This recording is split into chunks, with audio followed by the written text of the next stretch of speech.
Hello everybody. This video is for the third year half one FAO students. If you can open up your notebook and write with me. We're gonna start first on, this is chapter 2.1. It's about ratio tables. This is a ratio table. And we have two new English words. If you've read the theory, you know that those two English words are cross multiplication, and the second English word that you're using, or actually I have to say mathematical term, is cross products. Yes, we're going to pick up on this. So the prior knowledge in this paragraph is rewriting fractions. For example, you know that a half is the same as 2/4. You know this because this is an easy fraction. But what you actually do is you use cross multiplications to find out what the missing number here was. So you knew that 2 times 2 is 4, and therefore 1 times that missing number also had to be 4. And that is, of course, then 4.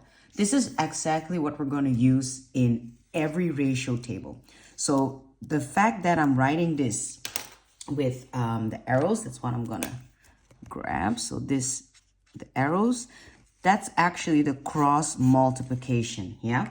And the way that we are writing this cross products, we're writing it as 2 times 2 equals 1 times 4. Those are the cross products. Yes? So let's immediately dig in. I would advise you, please copy those tables with me, pause the video, and grab your calculator because sometimes you do get decimals. So we're going to start with situation 1. We have this ratio table and we want to find out what x is. So we write down our cross products using the cross multiplication. 2 times x equals 8 times 12. Now, does it matter if you turn it around? Absolutely not. Here we use the balance method.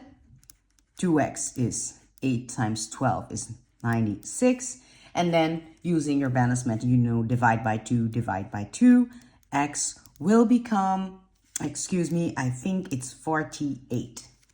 Yes, without a calculator. Now, there is a different way of writing. This way is correct. Very good. But you can also write, also notate or compute using the following.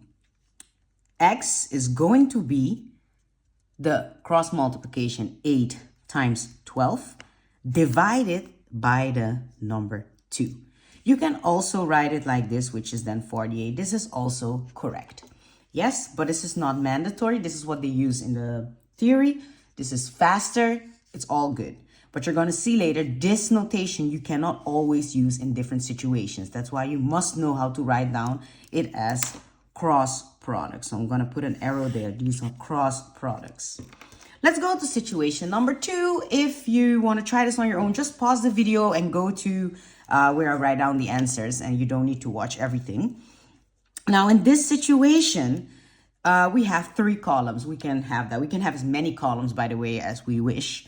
But the max that we're going to use is 3. Now, a lot of students perhaps wanted to calculate immediately the missing variables, x and y. But the problem is you don't have an x, you don't have a y, you're missing 2 variables. And I told you in a situation where you have, for example, 4 variables, 3 are given, 1 is missing, you can calculate the last one. So it's not possible to say, oh, I'm going to do 12 times 11, which is then the same as x times y. You will never find the x and the y, so forget it. So you're using the column where the numbers are given. So you get, let's start just with x. 2 times x is 8 times 12. You know already from the previous exercise that x is going to be 48. Now, let's say that this was a decimal. Do not use the answer that you got from x. Just use the integers that are given, the whole numbers. And to get then y, let me just write that here. It really doesn't matter. In this case, it's an integer, but let's just use the first column. You get 2 times 11 equals 8 times y. So you get 22 is 8y. Final answer for y is 22 divided by 8. Now, I do need a calculator for that. And you get then this. Remember, you can press this button and you get immediately the fraction. 2 3/4. Or you write it down as a decimal. Let's go to situation number 3. So here it gets a little bit more interesting. You still apply cross multiplication. You get 2 times x plus 3. But hold up. This is seen as one part, one term. One factor. So you really need to put your brackets there, else it will not make sense. You will only multiply with the x, and that's not the case. Times 8 times 12. Eventually, you expand your brackets. You get 96. And then you apply the balance method once again. You get 90. Eventually, x is 45. Now, maybe some of you want to use this method. Fair enough, you go ahead. But I wouldn't. You can try it, but just focus on one. And when you're an expert on one, you can then move to different methods. Let's go to situation number 4. So once again, 3 columns. You start with just the column that is not missing any variable, and then you take another column. So let's first work with this. We get, once again, this exercise. And then, since this is an integer, we can work with this.